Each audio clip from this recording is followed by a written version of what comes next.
Hey guys, welcome to my channel. I hope you're all doing very well. So I just watched the Lovebirds. Let's talk about it. This film was originally supposed to be distributed by Paramount, but Netflix bought it off them because of the whole situation that we're dealing with right now. And whilst I do think it is a shame that so many films that were supposed to head to the big screen are ending up on online platforms straight away as a result of the world situation right now, I am still so grateful, so grateful to finally have a movie to talk about. Oh my, it's been so long. I don't even know if I can review films anymore. These days I've just been reviewing TV shows, and I love TV shows, don't get me wrong, but there's a reason why this channel is called Jean's Movie Chats and not Jean's TV Chats. Where are all the films? 2020 is literally the worst year for films ever. I miss going to the cinema so much. It's just a distant memory at this point. I think the last film that I saw at the cinema was Birds of Prey, and that's just so unfortunate. In regard to this film in particular, I was looking forward to seeing it. I'm a fan of Kumail Nanjiani as well as Issa, so I was super excited to see them lead in a rom-com movie together. I think that is absolutely amazing, especially considering that they are both people of color, and that is so rare. It is so rare to see like a rom-com led by two people of one maybe. One? Okay, but two? Absolutely not. There are definitely perks to living in 2020 when such unprecedented things can happen. But of course, unfortunately, because of the whole world situation right now, they weren't able to debut this film in the cinemas as they intended to. Before we get into my review of The Lovebirds, just know that this is going to be a non-spoiler review. I'm not going to be going through any spoilers here for once. And before we get into it, please be sure to subscribe to catch new uploads and turn on your notifications. Okay, without further ado, let's get into the review itself. So first things first, when it comes to the positives of this film, I think the main driving point of the whole film is the chemistry between Issa and Kumail, and I think they work very well together as a lead couple. During the whole events of this film, their relationship isn't at its peak. They're going through some rough times at the moment. I won't say much more, but it does recontextualize the idea of having a lead couple in a rom-com situation. Because there is a little bit of tension between the two characters as well as a few unresolved issues, it does create a very different dynamic to what we would usually see in a rom-com movie. Instead of the characters coming together and falling in love, we have these two who are at a rocky place in their relationship, and they're trying to even remember why they were together in the first place. And on top of all of this personal stuff, we have this whole crime mystery that's going on in the background, which we'll get into later on.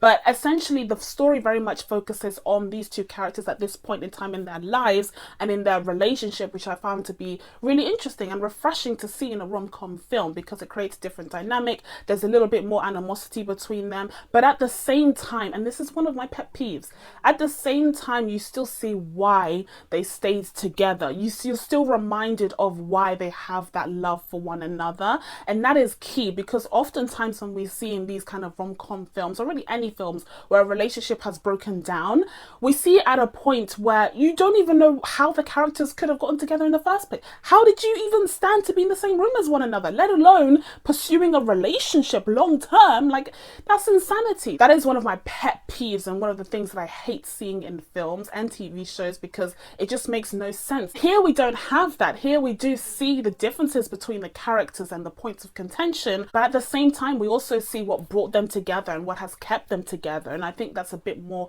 endearing and relatable. Now, considering that the two lead actors are so well known for their comedy, I was definitely expecting some laughs from this film, and I actually got quite a few. I was very happy with the dialogue in this film. I thought it was pretty funny. I wouldn't say it's the funniest film ever, but they just had a good chemistry between them and they were bouncing around jokes, and it just felt very effortless. It felt very natural for them, which I'm sure it was because their background is in comedy. And I think that's amazing how they utilized it in this film, bringing the com in the rom-com. I appreciate it. We love to see it. And the comedy didn't just lie in the dialogue, it was also in the scenarios that they were in, obviously. I like the way that they dealt with this premise of these two people unwittingly finding themselves in the middle of this whole crime mystery conspiracy situation and having no idea how to handle it because they feel like the police would be against them and they would be locked up and the key would be thrown away real quick. And of course maybe,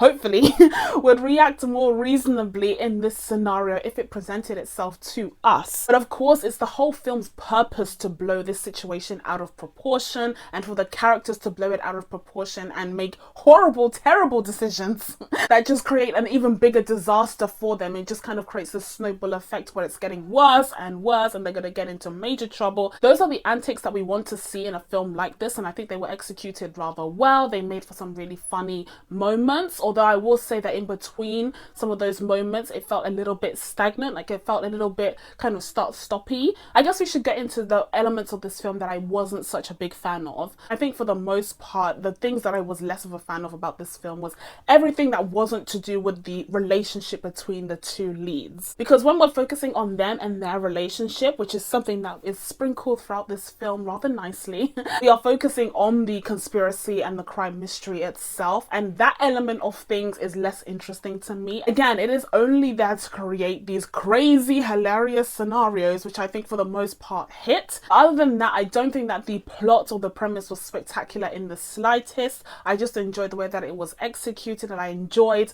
having these two characters in the center of everything. My second critique for this film would be that it feels rather small. It's very, very contained, and it's a very short film as well. It's about 1 hour and a half, so you're there, you have a fun time, and then you go home.